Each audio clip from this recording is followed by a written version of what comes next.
Perkenalkan, nama saya Susilawati SPD, NIM 253131741086. Saat ini saya tercatat sebagai mahasiswa PPG Guru Tertentu, batch 4, Kementerian Agama, mata pelajaran Bahasa Indonesia pada LPTK Universitas Negeri Malang. Hari ini saya akan melaksanakan praktek ujian kinerja dengan materi mengidentifikasi elemen dalam teks naratif dalam cerita fantasi kelas 7 di MTS Ajanuddin Kelaki, Kecamatan Palbelo, Kabupaten Bima, NTB.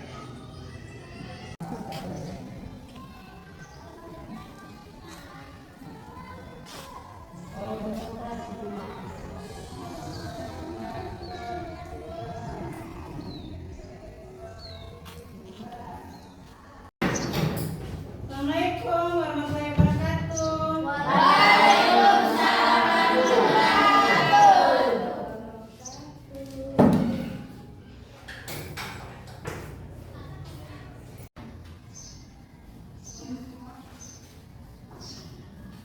Selamat pagi anak-anak.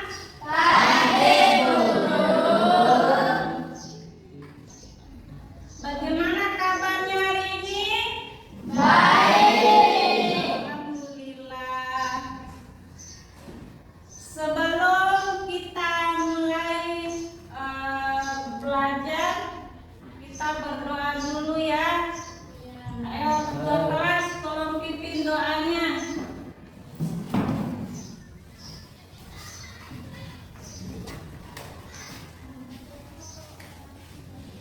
Tutup siap. Sebelum kita memulai pelajaran, marilah kita berdoa bersama-sama. Berdoa mulai. Bismillahirrahmanirrahim. Rabbi shrahli sadri wa yassir li amri wahlul 'uqdatam min lisani yafqahul qawli. Rabbi zidni ilman warzuqni fahman waj'alni min ibadika sholihin. Beri salam.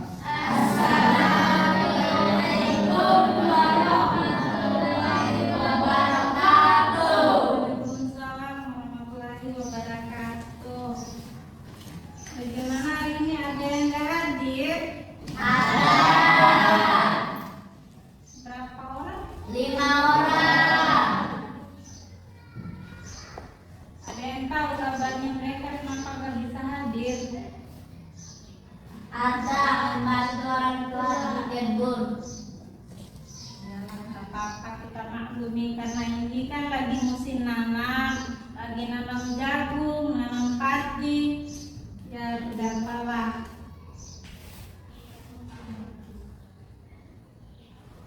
Sekarang kita menyanyikan lagu Indonesia Raya. Biarkan anak berdiri ya.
Udah semangat nih?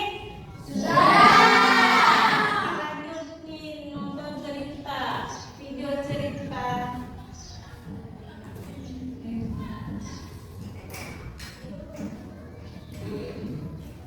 Itik buruk rupa. Di tepi danau hiduplah seekor ibu itik yang sedang mengalami telur-telurnya.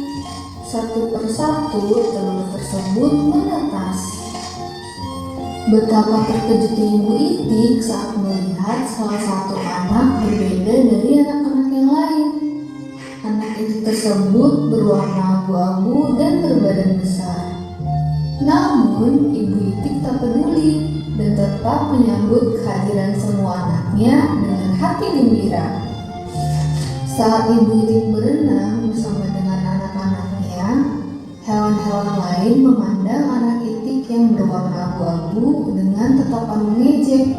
Semua hewan, bahkan saudaranya sendiri pun memberinya julukan si itik buruk rupa. Dengan perasaan sedih, si itik buruk rupa memutuskan untuk pergi dan mencari teman-teman baru yang dapat menerimanya. Dalam perjalanan, si itik buruk rupa bertemu dengan seekor anjing. Namun, anjing tersebut malah menjauhinya.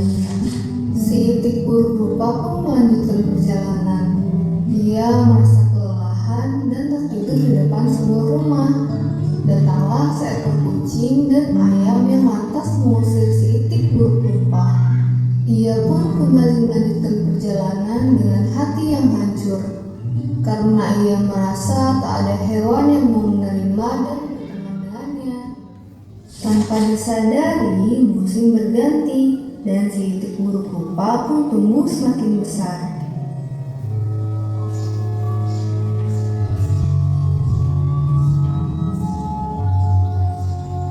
Saat sedang beristirahat di pinggir sungai, si itik buruk rupa melihat serombongan angsa yang sangat cantik. Ia merasa iri melihat kecantikan para angsa tersebut. Salah satu angsa menyapanya dan bertanya, "Mengapa itik terlihat murung?"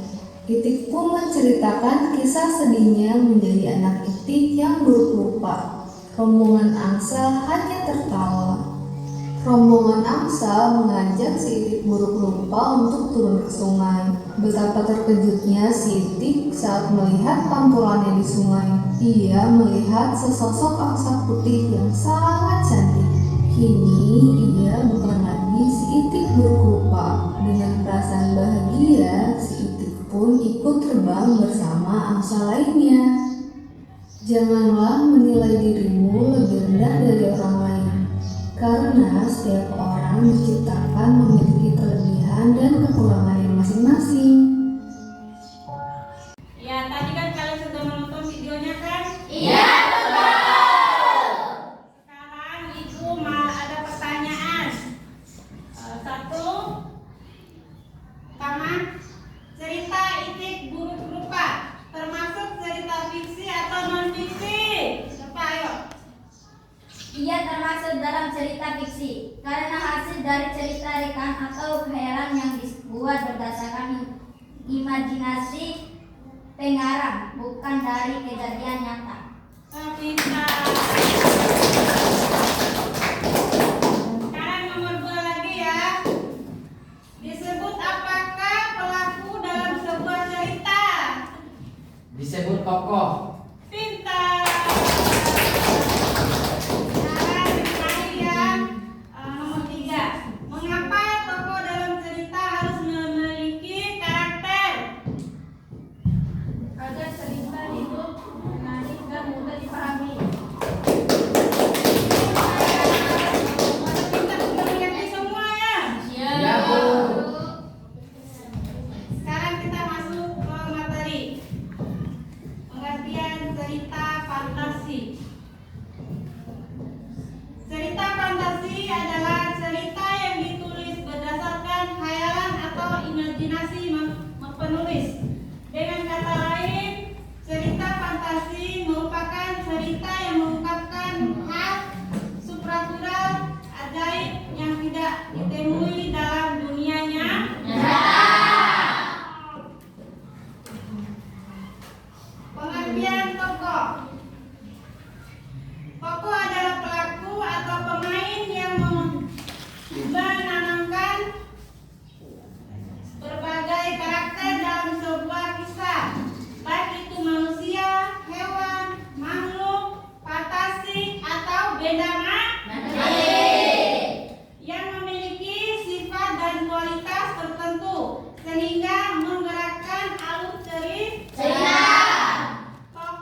Jenis penokohan dalam cerita fantasi. 1.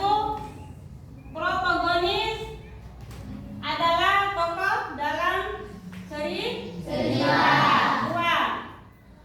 Antagonis adalah tokoh yang bertentangan atau berlawanan dengan tokoh protagonis.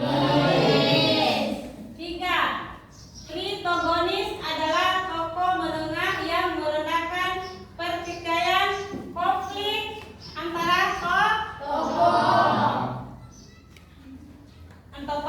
antagonis dan tokoh protagonis. Sekarang 4. Figuran sering disebut juga sebagai peran pembantu yang kemunculannya hanya beberapa kali saja. Sekarang ada yang bisa membaca? Bisa? Ya, coba baca nomor 1. Pengertian amanat. Amanat dalam cerita fantasi adalah pesan moral atau nilai-nilai kehidupan yang ingin disampaikan oleh penulis kepada pembaca melalui cerita tersebut. Amanat ini bisa berupa nasihat, ajaran, atau pesan tentang bagaimana seharusnya bersikap dan bertindak dalam kehidupan nyata. Tujuan dari amanat dalam cerita fantasi adalah untuk memberikan inspirasi, motivasi atau pencerahan kepada pembaca, serta untuk mengajarkan nilai-nilai positif yang berguna dalam kehidupan.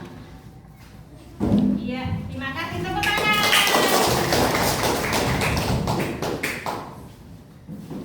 Baik anak-anak, tadi kan kita sudah menyimak materi. Sekarang ibu mau bagikan kelompok ada kelompok 2 ya. Sini kelompok 1, ini kelompok 2, tolong dikerjakan ya. Tadi kan ada.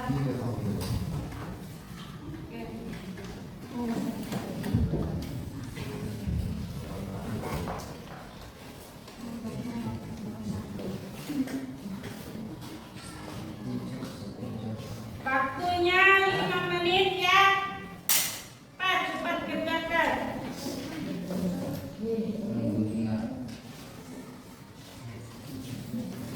Diskusi, sambil diskusi ya, sambil diskusi.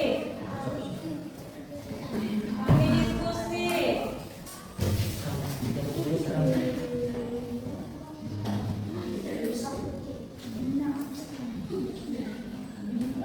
Ya.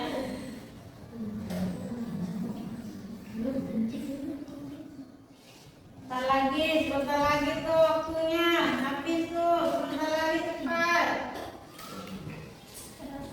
Cepat diskusinya.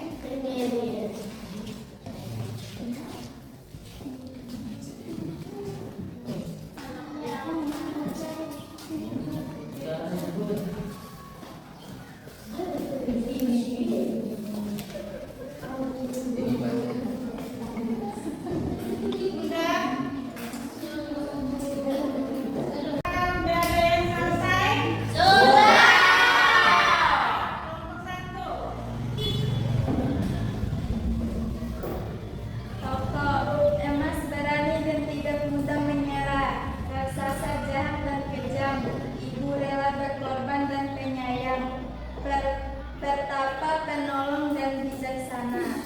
Penokohan protagonis, antagonis, protagonis, figuran. Iya, benar, pintar.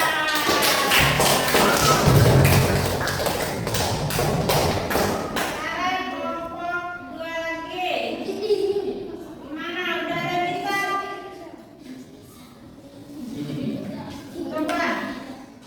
Coba katakan. Ayo.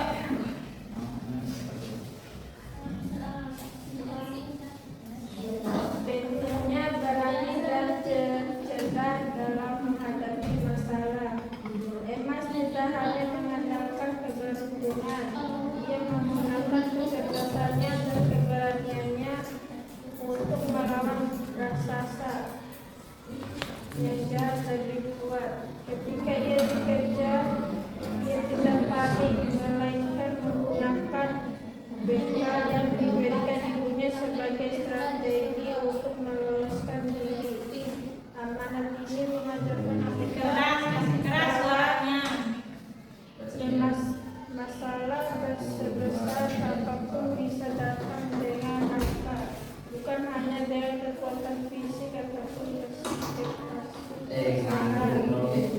Kasih sayang ibu adalah kekuatan terbesar.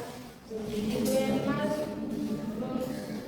adalah contoh kasih sayang yang tulus. Ia rela berkorban dan berjuang demi anaknya.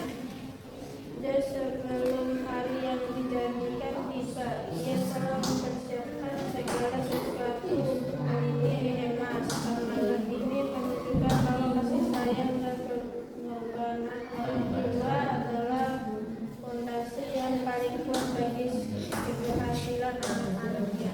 Iya, pintar.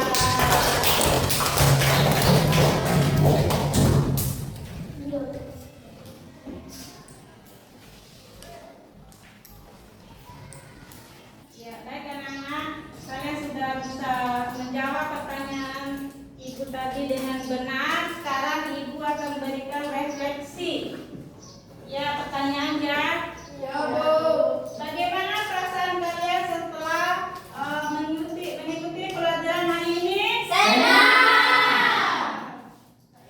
Ya, nomor 2. Materi apa yang